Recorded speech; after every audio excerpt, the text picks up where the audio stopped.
Women in their 30s are the most vulnerable. That is the most likely time that I've noticed that women settle. The fact that Selena Gomez, just a little bit before she started dating Benny Blanco, had kind of made some statements that she really wanted to be a mom, and you know, she didn't know how that was actually going to work, but she, you know, she was open to adopting, and that she wanted to be a mom and stuff like that. A woman in her 30s, her biological clock tends to amp up a lot. That's very often a time when a woman decides, like, you know what, I just want to meet a guy and settle down and have a family, and I'm just going to settle for whatever's in front of me. The female version of the cab light theory. I fell into that. It's how I got into a very short marriage and a messy divorce, because I got to, you know, my mid-30s and was like, you know what, it's now or never, and if I'm gonna have a family, I'm just gonna have to settle. It's not always that a woman settles for a bad guy. Sometimes she does, and sometimes she settles for a guy who's a massive red flag. But more often what happens is the woman settles for the guy who's like, well,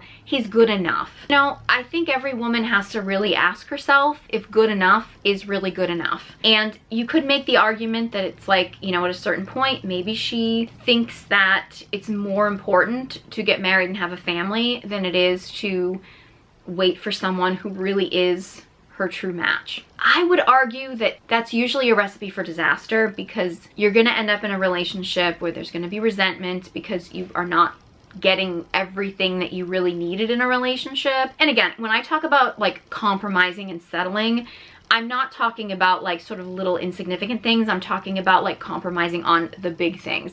You know, maybe the guy doesn't like the same music that you like, or maybe you guys don't agree on the same movies, but like you have the same values.